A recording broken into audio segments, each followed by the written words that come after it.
Welcome to this presentation on sex trafficking awareness and prevention, sponsored by Coweta-Fayette EMC and the Coweta Judicial Circuit District Attorney's Office. This presentation is by Heidi Cloud. She's got a background in criminal justice and working with sex trafficking survivors. I'm District Attorney Herb Cranford, and I hope you learn a lot from this presentation. Thank you guys for being here.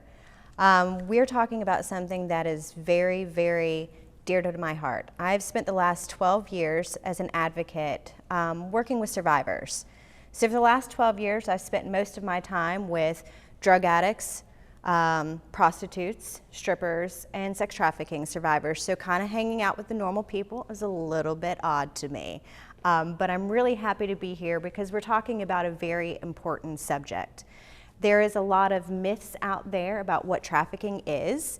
And I'm not to say that there's not a small percentage of what you've seen on the media or the big headlines or Taken or something like that, but that is not what's going on. And that is what I'm here to kind of discuss with you. So first thing that I want to do with you is I want to just kind of have like a summary, a definition summary. Commercial sexual exploitation of children. So an estimated 100,000 to 300,000 children are at risk of commercial sexual exploitation in the U.S. each year. According to the United States Office of Trafficking, sex trafficking is the recruitment, harboring, transportation, provision, obtaining, patronizing, soliciting of a person for the purpose of commercial sex act in which the commercial sex act is induced by force, fraud, coercion, or in which a person induced to perform such acts not the age of 18. So some possible warning signs: your child is being groomed, and I say some because only some. Wanting or asking to spend more time on the internet, being secretive about the sites they are visiting and who they're talking to online, switching screens when you come near them, when they're on their computers or on their phone, possessing new items that you haven't given them, especially electronic devices or items that they could not afford on their own, using sexual language that you wouldn't expect them to know, or that's just not age appropriate, dressing in a more sexually provocative way. Their emotions become more volatile, engaging in talk and ideas and behaviors that are not age appropriate. Foster care is at a higher risk. Youth in foster care are considered high risk. It is no surprise that due to being considered high risk, they display riskier sexual behavior than other demographics of youth. Youth in foster care endure poverty, trauma, and exposure to drugs and violence at a young age that affects their cognitive development. These things, along with not having parental support, and in most cases even support in the school system, puts them at a higher risk. This is really important to me right here at the bottom because we had a survivor that was a minor trafficking victim and the courts proceeded to call her a prostitute. Minors under the age of 18 cannot give consent to any commercial sex act regardless or whether or not they felt like they were a willing participant. The lack of cognitive development and sexual trauma can cause a delay in development, making sexual victims more susceptible for engaging in risky sexual behavior. So what can we do? That's why we all came here, right? Now we know what's going on, so what can we do about it? Children's confidence, their competency, and their resilience in sexual behavior relies on a parent's ability to educate them about sexual behavior. It is critical that parents are supported and educated how to best communicate about sexuality and sexual behaviors with their children. Parents' ability to talk to their adolescents about sexual behaviors can help deter them from participating in risky sexual behaviors. It will also give them more confidence and self-esteem to understand their own sexuality. Communication is key. Have open lines of communication with your children. Monitor your children's social media accounts.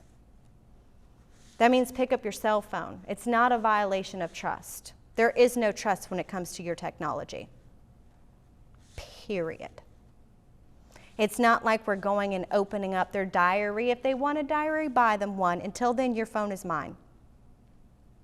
And you need to be clicking on things. I once clicked on a little toucan. It looked innocent to me. And I was like, oh, it's kind of like Fruit Loops guy, Toucan Santa. I clicked on it, and it was a whole secret little web. It is your responsibility to check your kid's phone, to know what they're in, to have their passwords.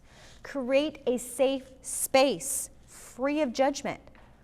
I know this is hard for us, right? We have rules, we have standards, and that's okay. We want to provide a boundary for our children to live within, but they need to understand that if they fall out of it, if they fall out of that nest, we don't just let them die, right? They're not like banished forever. Like, come back up, I have you. Okay? Like, this is very, very important. It's okay to set goals. It's okay to have morals and rules and all this other stuff, but we have to have a judgment-free place where they can come and talk to us about their questions. If they're afraid that they're going to get lectured or they're not going to be heard, they're going to go take their questions to their friends. I don't know about you, but my friends gave me some really crappy advice growing up. That hasn't changed. Nurture your children's emotional needs and self-esteem. If you don't, a trafficker will. Nurture your children's emotional needs and self-esteem. Because if you don't, a trafficker will. Define healthy relationships. Focus on character and not wealth and success. We have to change this internal warning system in our youth. Build their independence and self-esteem. This is so crucial and important. How many trafficking victims don't have a driver's license? And for some reason, this generation really just isn't about that as much as we were. I don't know about you, but that countdown to 16 and driving and cruising, like you couldn't wait, and then your friend got their license, and you're like, ooh, we're gonna go cruising, it's gonna be fun. They just don't have like that internal thing. Your daughters need a driver's license. I don't care if they want one or not, they need one. Because it makes them a higher target to a trafficker, and they don't have that independence and that freedom to take care of themselves and get away. Set goals and come up with plans together. If they were to find themselves in a bad situation, the fear of shame and disappointment keeps that trafficker in control. This is so, so, so important. So many youth don't have this opportunity. If you're part of the system, if you come from neglect or child abuse or anything like this, they don't have that home to come back to. They don't have that family that trafficker has created and that love. You can provide all that amazing love for your kids and they still wind up victim of a trafficker. But you have an advantage that those other survivors and those other victims don't. You have a safe home for them to come home to. You want them to come home. You don't want them to stay on the streets feeling I was deceived and then I've done this and then my parents are going to find out and I didn't realize it, and then a part of me, like, I did it because I thought he loved me and I thought we were doing this and I thought we were doing that, and now I realize what I'm in and I can't go home because my family's going to be so disappointed in me. How many survivors I've heard that from? And it breaks my heart that they don't feel that they can come home. And these traffickers, they use that. They're like, I'm going to let your daddy know you're nothing but a hoe. My daddy don't care. He loves me anyway. That's what you need to teach your daughter. That independence, that she can come home no matter what. That guilt and the shame is not going to keep her on the streets if she gets pulled in and lured, because at the end of the day, she was lured, she was tricked, she was manipulated. Educate them about the truth, about traffickers. Yes, we still need to teach stranger danger and be mindful of your surroundings and when we're walking and when we're doing these things. But we need to teach them what traffickers really are, because at the end of the day, most likely, if your kid's going to get snatched, they're going to get snatched by a murderer, a sociopath, a pedophile. Likelihood of it being a trafficker, not so much.